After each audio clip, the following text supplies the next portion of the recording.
Masih di Ini Sore pemirsa, dan kami sudah kembali terhubung dengan pengamat Timur Tengah Bapak Hasibullah Satrawi. Pak Hasibullah, kita lanjutkan kembali pembicaraan kita. Dengan adanya serangan antara Amerika dan Iran di tengah gencatan ini tadi sempat terputus. Apakah mengakibatkan untuk negosiasi yang kedua ini justru akan berjalan mundur atau justru tidak diselenggarakan sama sekali? Ya, memang isu Selat Hormuz sekarang menjadi salah satu kendala bagi berlangsungnya rencana perundingan jilid kedua, terutama karena pihak Iran itu semakin bulat menjadikan pembukaan blokade atas pelabuhannya sebagai syarat menuju perundingan. Bahkan sampai hari ini, di saat sinyal-sinyal dari Amerika makin kuat akan datang, termasuk rombongannya yang juga akan mengikut sertakan wakil presiden Amerika. Sementara dari pihak Iran sampai sekarang belum ada kepastian, karena mereka meminta diberhentikannya dulu atau ditarik dulu, di stop dulu blokade yang dilakukan oleh Amerika di pelabuhan Iran.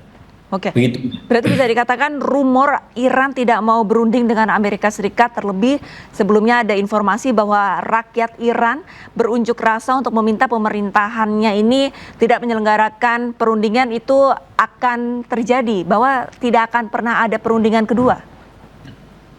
Mungkin bahasanya tidak langsung menjadi tidak akan ada, tapi ini kalau yang saya ikutin, jadi ini semakin meneguhkan Iran sebagai pihak yang menentukan dalam tanda kutip apakah perundingan ini akan berlangsung atau tidak. Sebenarnya polanya konsisten menurut saya dari awal sampai sekarang.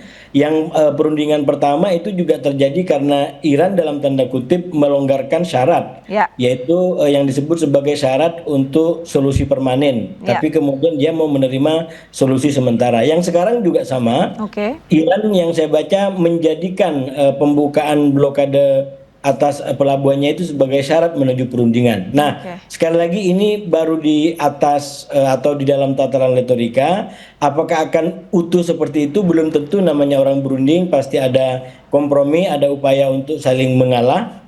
Kalau tidak ada upaya saling mengalah, maka perundingan apapun akan selalu mengalami deadlock dan kegagalan. Nah, sekarang kalau kita baca dari semuanya, sebenarnya lagi diperjuangkan agar bagaimana ada kompromi di awal paling tidak untuk mempertemukan kembali dalam perundingan jilid 2. Gitu, Mbak.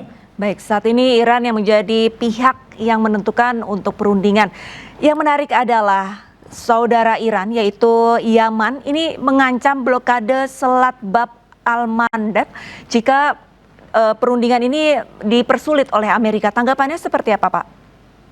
Ya, saya rasa memang itu bagian daripada kartu-kartu politik yang dimainkan oleh Iran, karena memang Houthi itu merupakan salah satu milisinya dan dia juga punya akses dan bisa mengontrol katakanlah selat yang tidak kalah strategis, yaitu Bab Mandab yang dalam perang tahun 2025 sebenarnya terbukti bagaimana Houthi juga bisa menjadi gangguan di situ. Nah, ini salah satu kartu Iran yang sekarang istilahnya dijadikan ancaman terutama kepada Amerika. Kalau mereka lanjut dengan jalur maritim ini, maka ini akan semakin membahayakan bagi katakanlah kebebasan maritim, kebebasan lalu lintas di lautan, termasuk berkaitan dengan minyak, energi, dan komoditas-komoditas lainnya. Karena kalau sampai Bab Mandeb dan Hormuz juga dijadikan tempat ketegangan, maka ini akan menjadi kabar yang sangat buruk bagi perekonomian global. Pak Hasibullah, berbicara mengenai kartu dari politik begitu ya, kalau tanggapan Anda saat ini Amerika Serikat mengancam akan membumi hanguskan Iran jika kesepakatan gagal. Nah, menurut Anda ini hanya gertakan atau akan dilakukan oleh Amerika? Saya rasa bisa dikatakan itu bukan gertakan, dan bagi Iran juga mungkin tidak terlalu juga menakutkan gitu. Karena 40 hari itu bukan hal biasa. 40 hari itu boleh kita sebut sebagai kiamat kecil yang sudah dialami oleh Iran. Jadi jangan kemudian dianggap bahwa Iran belum mengalami hal-hal buruk. Nah, ini yang barangkali kurang connect di antara kedua belah pihak, terutama Amerika ya. Saya melihat Amerika mau atau tidak ngambil pembelajaran dari katakanlah kegagalan perang 40 hari itu. Kan mereka selalu menggunakan pendekatan intimidasi, pendekatan mengancam, pendekatan keras-keras lainnya. Padahal kita tahu Iran justru makin didekati dengan pendekatan begitu, perlawanannya makin kuat. Jadi sebenarnya jangan-jangan ini ada soal kebudayaan yang kurang clear di antara kedua belah pihak ini, terutama dari Amerika, sehingga cara-cara yang digunakan justru kontraproduktif. Karena kalau kita ikutin dari kepentingan Trump, kepentingan Amerika, saya sangat yakin bahwa memang Amerika ingin segera perang ini berakhir, dan itu diindikasikan dalam berbagai macam cara gitu. Cuman sekali lagi Amerika ini tidak ingin tampil di tangan di bawah. Sebenarnya dia butuh tapi justru tidak ingin kayak menjadi orang yang lemah gitu. Jadi orang butuh tapi justru tampil dengan cara orang mengancam. Nah ini kan repot di dalam kebudayaan timur terutama, dan termasuk di Iran gitu. Seandainya itu disampaikan baik-baik, termasuk ketika berunding tidak motong-motong gitu ya. Ini kan perundingan pertama saja sudah tidak berlangsung baik. Bayangkan ditinggalkan, kalau dalam bahasanya MNC Group berarti ditinggalkan mentah-mentah begitu kan. Saat belum selesai lalu kemudian pergi gitu. Itu kan sangat tidak bagus di dalam kebudayaan timur, walaupun kita menghormati itu, mungkin di Amerika, di barat itu hal yang biasa. Jadi saya melihat sebenarnya ada dimensi kebudayaan yang kita harapkan sebenarnya oleh Pakistan sebagai mediator itu bisa dijadikan sebagai perekat, sebagai alat untuk saling memahami, bukan justru untuk saling bertengkar. Karena ini lagi-lagi ilmu komunikasi gitu. Di dalam kebudayaan juga ada ilmu komunikasi. Dua pihak ini sebenarnya sama-sama ingin mengalami eskalasi. Kalau Iran sudah disampaikan, udah pasti dia sebagai negara yang diserang tidak ingin diserang. Saya yakin tidak ada negara manapun yang ingin diserang. Cuman dia diserang, jadi dia nggak punya pilihan lain. Berarti nilai bagi Iran akan lebih mudah untuk dipahamkan tentang perdamaian. Nah bagi Amerika sebenarnya dengan konteks-konteks politik, konteks ekonomi yang sekarang ada di Amerika justru sangat menguntungkan kalau terjadi deeskalasi atau bahkan perdamaian. Cuman sekali lagi ini ada cara kebudayaan yang mungkin berbeda. Mereka mau tapi tidak dengan cara yang melemah. Mereka mau tapi tetap dengan cara yang tegak sesuai dengan kapasitasnya dan keyakinannya bahwa mereka negara adidaya, sehingga walaupun kenyataannya Trump sangat ingin deal, tapi justru dia datang dengan bahasa-bahasa mengancam, bahasa-bahasa yang power gitu ya. Dan sekali lagi itu ke Iran itu menjadi negatif, sehingga ini sebenarnya perannya mediator. Kalau mediator tidak ngambil di situ, di tengah di situ, maka ini bisa menjadi perang betulan yang sebenarnya lebih disebabkan oleh katakanlah sisi-sisi kebudayaan yang mungkin tidak terjembatani dengan baik. Walaupun dengan kalimat dari Presiden Amerika Donald Trump, no more Mr. Nice Guy, yang bisa dikatakan sudah tidak ada lagi nih orang yang bersifat baik gitu atau yang bersifat manis gitu. Tanggapan Anda? Ya, sekali lagi itu kan retorika yang Trump kalau dibaca secara utuh, kalau memang dia sudah memenangkan peperangan, sudah menguasai lapangan, dia tidak akan bicara di sosial media. Tentaranya akan ambil apa yang dia mau di Iran.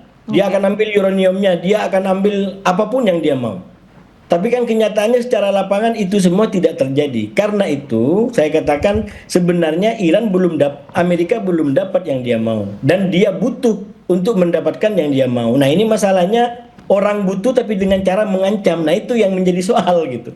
Jadi ada orang butuh tapi tidak dengan cara yang sesuai dengan keadaannya. Nah Iran mencoba untuk mengungkap Amerika apa adanya, bahwa dia tidak berkuasa. Dia tidak seperti yang diklaimkan oleh Iran. Karena itu dia melawan. Termasuk ketika buka tutup Hormuz, itu kan bagi saya adalah perlawanan. Perlawanannya dalam dua lini sekaligus. Yang pertama di Hormuz, ketika mereka memblokade pelabuhannya Iran, maka mereka juga blokade Hormuz secara lebih ketat. Jadi ada vis-a-vis di situ. Nah, yang tidak kalah kuat justru perlawanan dilakukan Iran kepada katakanlah publik dunia, kepada Amerika, kepada Trump, untuk publik dunia dan publik Amerika, yaitu melawan kredibilitas Trump, menghancurkan kredibilitas Trump. Bayangkan Trump baru menyampaikan bahwa situasinya sudah sangat baik, sangat optimistis. Ya. Sebentar lagi kita akan deal, Hormuz sudah dibuka, tiba-tiba Iran kasih pernyataan bahwa Hormuz kami tutup. Itu kan artinya apa? Informasi yang disampaikan Trump itu tidak kredibel. Dan itu tamparan dan perlawanan yang keras sekali dilakukan oleh Iran kepada Trump di level itu. Baik, terima kasih banyak atas diskusinya pada sore hari ini. Pengamat Timur Tengah Bapak Hasibullah Satrawi, salam sehat Bapak. Makasih Mbak Alista. Kita ke informasi selanjutnya, pemirsa. Hizbullah merilis video serangan terhadap tank milik Israel di Lebanon. Pihak Hizbullah menyatakan tidak peduli atas negosiasi yang dibuat antara pemerintah Lebanon dengan Israel.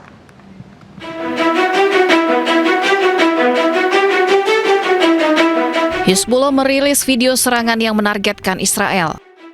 Rudal Paveh yang digunakan diklaim buatan Iran. Rudal jelajah jarak jauh ini juga ditempeli foto tokoh-tokoh dari Hizbullah dan diarahkan ke militer Israel di Haifa. Serangan udara pejuang Hizbullah juga menghantam tank Merkava milik Israel di Bet Yahun, Lebanon. Drone dilengkapi dengan kamera pengawas dan hulu ledak PG-7 anti-tank. Di tengah serangan yang terjadi, pejabat senior Hizbullah mengatakan tidak peduli atas negosiasi yang dibuat antara pemerintah Lebanon dengan Israel. لا تعنينا مفاوضات التي تجريها الدولة، لا تعنينا هذه المفاوضات، هي مفاوضات فاشلة ضعيفة مهزومة محبطة مستسلمة، لا تعنينا هذه المفاوضات. Menteri Pertahanan Israel juga mengatakan bahwa Israel akan terus menyerang Lebanon meski gencatan senjata sedang berlangsung. Pihaknya akan terus menyerang infrastruktur Hizbullah yang dicurigai berisi bahan peledak.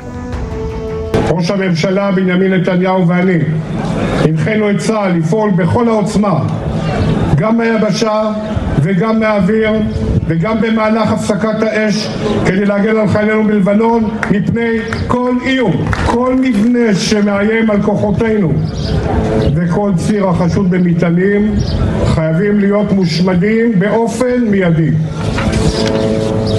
זוהי מטרתו. Sebelumnya negosiasi damai antara Lebanon dan Israel sempat digelar pada 15 April lalu. Hasil perundingan yang digelar di Amerika, kedua negara sepakat untuk gencatan senjata. Pertemuan Perdana Menteri Israel Benjamin Netanyahu dengan Presiden Argentina Javier Milei menarik perhatian karena terjadi begitu akrab. Javier bahkan menyebut Netanyahu sebagai teman tersayang. This is my, Javier. You know what that means? It means friend. Yes, a good friend. Yes, you are my dear friend. And thank you for the kind words you said. And you shall hear what I have to say about you. Thank you very much. Kemesraan Perdana Menteri Israel Benjamin Netanyahu dengan Presiden Argentina Javier Milei terjadi saat Javier Milei melakukan kunjungan ke Tel Aviv, Israel. Hari ini rencananya pemimpin Argentina itu akan menerima gelar doktor kehormatan dari Universitas Bar Ilan di Israel. Selain mesra sebagai teman, Presiden Argentina juga menegaskan sikapnya untuk selalu mendukung Israel di tengah konflik panas Israel dengan Iran. Dalam bahasa Spanyol, berdiri di samping Netanyahu, Javier menyebut Hamas dan Garda Revolusi Iran atau ARGC adalah organisasi teroris. Firmamos el memorándum de entendimiento por la democracia y la libertad entre Argentina e Israel.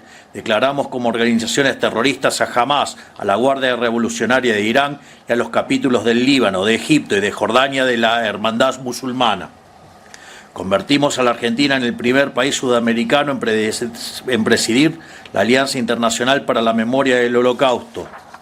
Expresamos nuestro firme apoyo a Estados Unidos y a Israel en su guerra contra el terrorismo y contra el régimen iraní. Vivimos un momento en que los valores que nos dieron civilización, la libertad. Sementara itu, jika Netanyahu begitu disambut hangat dan mendapat dukungan dari Presiden Argentina, warga Israel justru sempat menggelar aksi demonstrasi. Ribuan orang Israel turun ke jalan, termasuk ke daerah Haifa, mendekati tempat tinggal Netanyahu.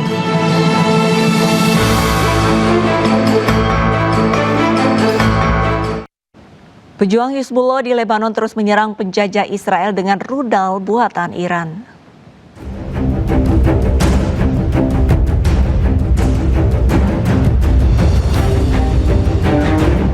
Inilah rudal Paveh buatan Iran yang digunakan pejuang Hizbullah untuk menggempur wilayah Zionis Israel. Rudal jelajah jarak jauh ini ditempeli foto tokoh-tokoh Hizbullah.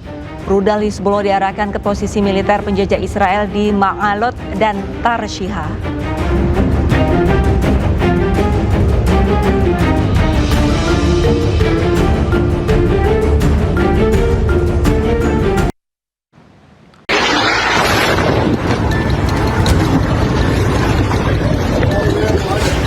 Allahu Akbar.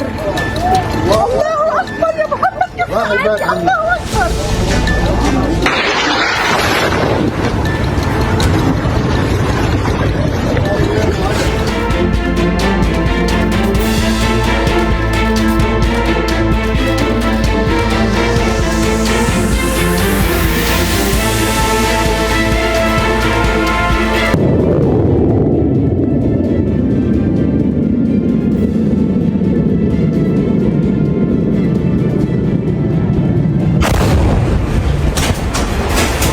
و برای شلیک یه موقعیت خیلی عالی رو در اختیار داشت.